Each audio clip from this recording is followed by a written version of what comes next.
আল্লাহ তাআলা বলেন, আহাসিবান নাসু আন ইউতরাকু আন ইয়াকুলু আমান্না ওয়া হুম লা ইফতানুন। আল্লাহ তাআলা বলছেন, বান্দারে তোমরা যদি জবান দ্বারা বলো আল্লাহ তোমার প্রতি ঈমান এনেছি আল্লাহ, এই কথা যদি আল্লাহর কাছে গিয়ে বলো, আল্লাহ বলেন এই কথার দ্বারা তোমাকে আমি আল্লাহ তাআলা কখনোই ছাড় দেব না, বরঞ্চ আমি আল্লাহ তোমাদেরকে জানাই দিলাম, তোমাদেরকে আমি আল্লাহ পরীক্ষা নিব কত পার্সেন্ট তুমি ঈমান এনেছ। আল্লাহ বলেন যখন দেখব পরিপূর্ণ ঈমান এনেছ, আল্লাহ বলেন ওয়ালাউ আন্না আহলাল কুরা আমানু ওয়াত্তাকাউ লাফাতাহনা আলাইহিম বারাকাতিম মিনাস সামাই ওয়াল আরদি ওয়ালাকিন কাযযাবু।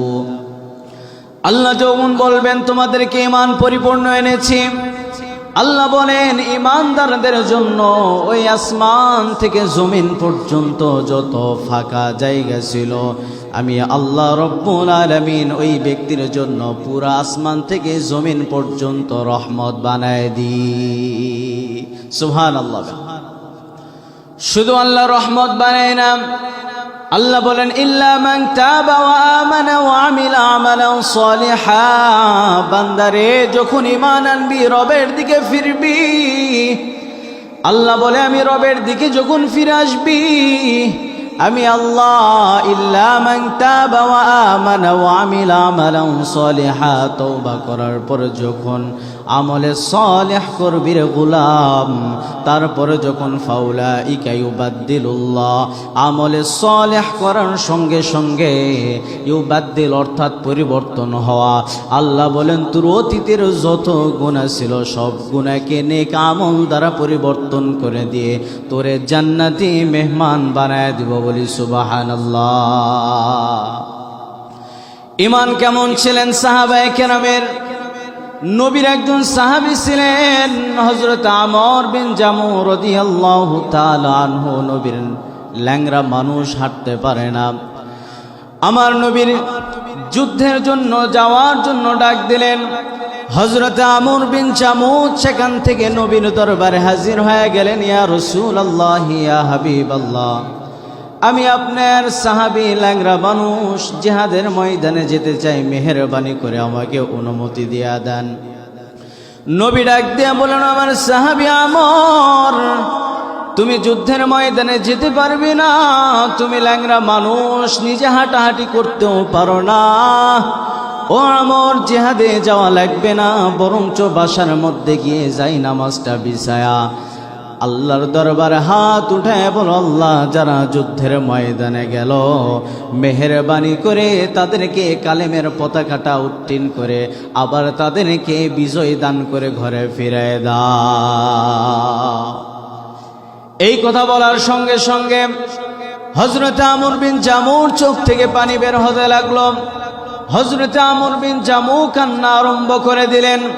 আমার নবী ডাক দেয়া বললেন, আমর রে কেঁদো না, তোমার জন্য সুসংবাদ আছে রে আমর, তুমি শুনে নাও।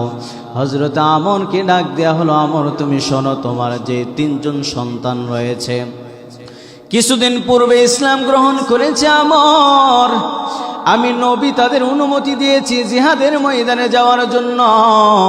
ওরে আমর, তোমার টেনশন নাই, তোমার সন্তানকে জিহাদে যাওয়ার অনুমতি দিলাম। এই কথা বলতে দেরি আমর আরো জোরে জোরে চিল্লায় চিল্লায় কান্না করে। আমার নবী ডাক দেয়া বললেন, রে আমর কেন কাঁদো, বিষয়টা জানায় দাও। হযরত আমর ডাক দেয়া বলে, ইয়া রাসূলুল্লাহ, ইয়া হাবিবাল্লাহ, আমার মনে বড় কষ্ট গো নবী, তার কারণ আমি জানি আমার সন্তানরা জিহাদের ময়দানে যায় শহীদ হয়ে যাবে। আর ওই হাসরের ময়দানে শহীদের মর্যাদা তারা পেয়ে শত শত বছর আগে জান্নাতের মধ্যে চলে যাবে গো নবী। আর আমি বাবা হায়া পিছনে পড়ে থাকবো, এটা হতে পারে না। আল্লাহর নবী তখন বললেন, ওরে আমর কি বলতে চাও? আমরকে ডাক দেয়া বলে, ইয়া রাসূলুল্লাহ, আমাকে জিহাদে যাওয়ার অনুমতি দেওয়া হোক। হযরত আমর যখন বলে, ঠিক ওই মুহূর্তে আমার আল্লাহ জিবরাইল আমিনের দ্বারা খবর পাঠিয়ে দিলেন, ইয়া রাসূলুল্লাহ, ওগো আল্লাহর নবী, দ্রুত করে হযরত আমরকে জিহাদে ময়দানে নিয়ে যাওয়ার জন্য আমি আল্লাহ নিজেই অনুমতি দিয়ে দিলাম। হযরত আমর দৌড় দিয়ে বিবির কাছে যায়, বিবি আমার, ওরে বিবি, আমারে তৈরি করে দাও। আমার নবী আমারে অনুমতি দিয়েছে জিহাদে যাওয়ার জন্য, আমার সন্তানের সাথে আমাকেও তৈরি করে দাও। হযরত আমর বিন জামু নবীর নবীর অনুমতি পাবার পর হযরত আমর বিন জামু 3 সন্তান নিয়ে জিহাদের ময়দানে রওনা দেয়। নবী যখন নবীর সহ যখন জিহাদের ময়দানে উপস্থিত হয়ে গেলেন, 3 সন্তান বাবাকে মাঝখানে রেখে ঢাল হিসাবে চলাফেরা করতেছে। এমন সময় রে গোলাম, শত্রুদের সাথে মোকাবেলা, কাফের বেঈমানরা একের পর এক 3 সন্তানকে হত্যা করে ফেলল। এবার কাফের বেঈমানরা ল্যাংরা মানুষ হযরত আমর বিন জামুর উপর অ্যাটাক করলো। হযরত আমর বিন জামুর চতুর্দিক থেকে ঘেরাও করলো। হযরত আমর বিন জামু হাঁটতে পারে না, নিজেকে চেষ্টা করতেছে বাঁচাইবার জন্য, কিন্তু কিছুতেই কাফের বেঈমানরা তাকে ছাড় দেয় না। এক পর্যায়ে হযরত আমর বিন জামুর বডি থেকে তার কল্লা দ্বিখণ্ডিত করে দেয়। আর হযরত আমর বিন জামু রাদিয়াল্লাহু তাআলা আনহু শাহাদাতের মর্যাদা লাভ করে, বলি সুবহানাল্লাহ। আমার ভাইরা, হযরত আমর বিন জামু শহীদ হয়ে গেলেন। যুদ্ধ শেষ হয়ে গেল, ইসলামের বিজয় হয়ে গেল। এমন সময় হযরত আমর বিন জামু রাদিয়াল্লাহু তাআলা আনহু এর বিবি এবার যুদ্ধের দিকে আসছে। এই মহিলা একটা লাশ নেবার জন্য আসে নাই। হযরত আমর বিন জামুর বিবি 3 সন্তানের লাশ আর একজন স্বামীর লাশ, মোট 4 জনের লাশ নেওয়ার জন্য যুদ্ধের ময়দানের মধ্যে হাজির হয়ে গেলেন। আমার নবী ডাক দিয়ে বলেন, সাহাবী যারা জিহাদের ময়দানে শহীদ হয়ে গেল তাদেরকে এক সুন্দর করে বেঁধে উটের উপর চড়ায় হেঁকিয়ে দাও, তাদের বাসায় পৌঁছায় দাও। সব সাহাবীদের মৃত লাশগুলো সুন্দর করে উটের উপর তুলে তাদের পাঠায় দেওয়া হলো। কিন্তু হযরত আমর বিন জামুর বিবির লাশ, হযরত আমর বিন জামুর লাশ যখন উটের উপর উঠায় দেওয়া হয় আর উটকে হেঁকিয়ে দেওয়া হলো, উট কোনোভাবে সামনে আগায় না। সাহাবীরা আশ্চর্য হয়ে গেল, সবার লাশ নিয়ে চলে যায়, কিন্তু হযরতে আমর বিন জামুর লাশ কেন উটটা নিয়ে গেল না, কেন নিয়ে যাইতেছে না? বড় আতঙ্কিত হয়ে গেল। ওখানে উট বিশেষজ্ঞ যারা ছিল বিশেষ সিগন্যাল ব্যবহার করলো, তারপরে উট সামনে আগাই না। সাহাবীরা জি বলা বলি করতে লাগলো, ভাই আমাদের দ্বারা সম্ভব না, হতে পারে মায়ের নবী বিশ্ব নবী জনাবে রাসূলুল্লাহ সাল্লাল্লাহু আলাইহি ওয়াসাল্লাম যদি বলে তাহলে উট কেন উটের বাপ সহ আগাতে বাধ্য। কথা বলো ঠিক কিনা? আমার নবীকে ডাকা হলো। আমার নবী চলে আসলেন যুদ্ধের ময়দানে। আসার পরে আমার নবীকে ডাক দেয়া হলো, ইয়া রাসূলুল্লাহ, ইয়া হাবিবাল্লাহ, গো আল্লাহর নবী, উট কোনোভাবে আমর বিন জামুর লাশ নিয়ে যায় না। এই কথা বলার পরে মুসলমান আমার নবী উটের সামনে ডাক দিয়া বললে, উট রে, তুই কি জানিস রে উট, উট, এই লাশটির মর্যাদা কত বেশি। এরে উট তুই কি জানিস আসমান থেকে জমিন পর্যন্ত আজকে দিনের জন্য যদি কোনো মূল্যবান জিনিস থেকে থাকে তাহলে শুনে নাও এই আসমান থেকে জমিন পর্যন্ত হযরত আমরের লাশের চাইতে দামি কিছু আর হতে পারে না। এরে উট কেন বেয়াদবি করছো? তাড়াতাড়ি এখানে নিয়ে রওনা দাও। আমার নবী বলার পর উট তারপরও আগাই না। আমার নবী মনে করলেন না আমার কথা উট মানল না, তাহলে এখানে বিশেষ কোনো কারণ আছে। হযরত আমর বিন জামুর বিবিকে ডাকলেন, ওরে আমরের বিবি, তোমার স্বামী কি তোমাকে কোনো ওসিয়ত করেছিল নাকি?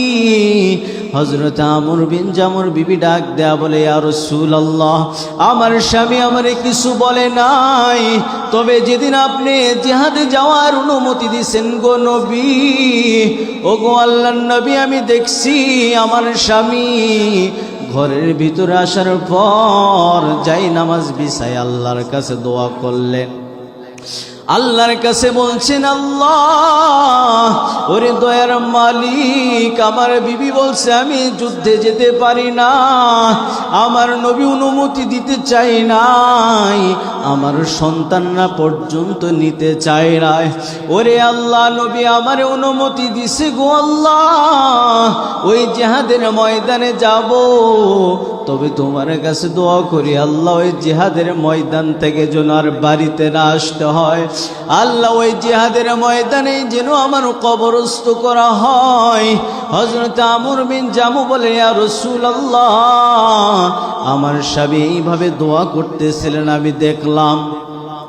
আমার নবী ডাক দেয়া বলেন, সাহাবীরা রে কই? হযরত আমর বিন জামুর দোয়া আমার আল্লাহ আসমান থেকে কবুল করে নিছে। হযরত আমরের লাশটা কোনোভাবেই বাড়িতে যাবে না, তার লাশটা আল্লাহর পক্ষ থেকে ফরমান চালু হয়ে গেল, এই মুহূর্তে এই লাশটাকে এই জিহাদের ময়দানে কবরস্থ করতে হবে।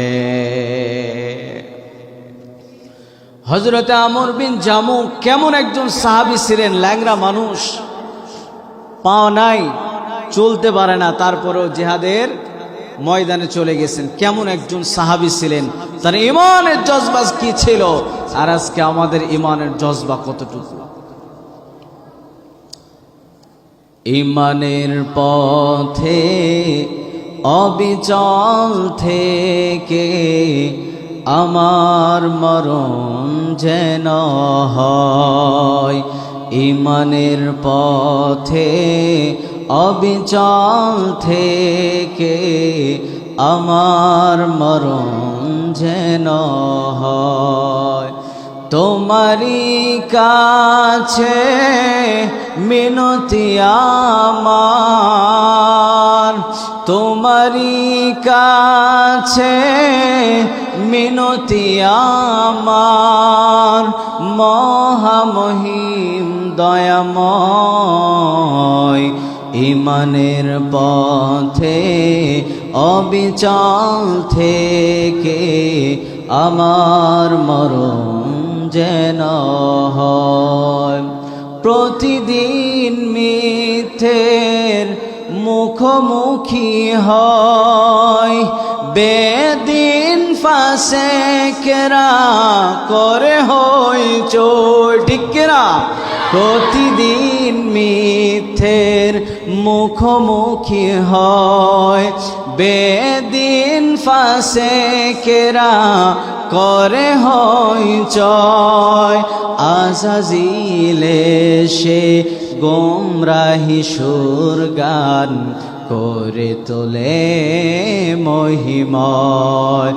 ঈমানের পথে অবিচল থেকে আমার মরণ যেন হয়। ঈমানের পথে আমরা থাকতে চাই কি চাই না? আমার ভাইয়েরা, ঈমানদার ব্যক্তি আল্লাহ তাআলা বললেন, বান্দারে, যে কোরআনুল কারীম তোমাদেরকে আমি আল্লাহ তাআলা দান করলাম, এই কোরআনটা যত পড়বে ঈমান তত বাড়বে। কোরআন যত পড়বা ইমান তত বাড়বে। আমার আল্লাহ তাআলা বলেন এই কোরআনটা আমি সরাসরি লৌহে মাহফুজ থেকে পাঠালাম। আমরা যদি কোরআনকে জিজ্ঞেস করি, রে কোরআন কি তোমার নাম, কোরআন সঙ্গে সঙ্গে ডাক দিয়ে বলবেন বাল হুয়া কুরআনুম মাজিদ।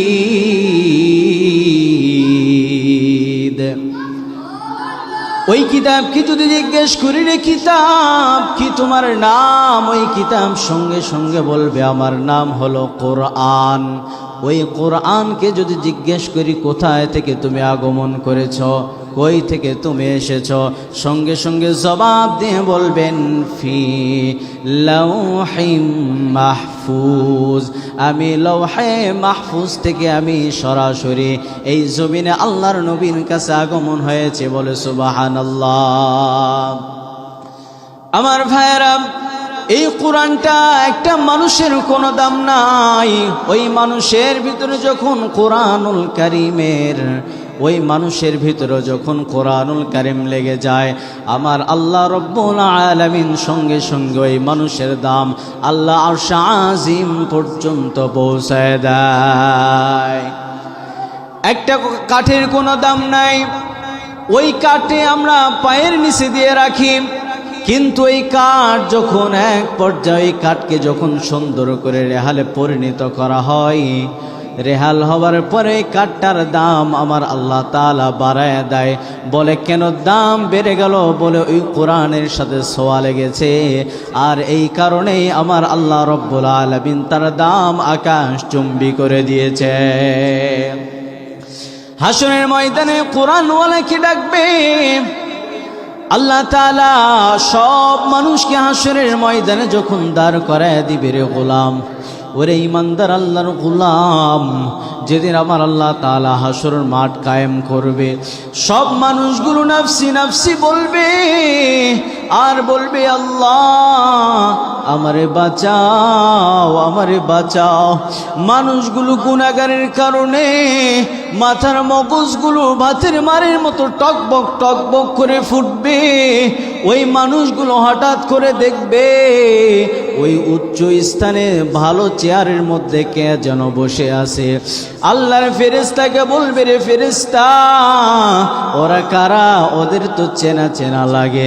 ফেরেশতারা বলবে, রে গোলাম, দুনিয়াতে গেছো কোরআনওয়ালা হতে পারো নাই, কোরআনওয়ালার বাবাও হতে পারো নাই।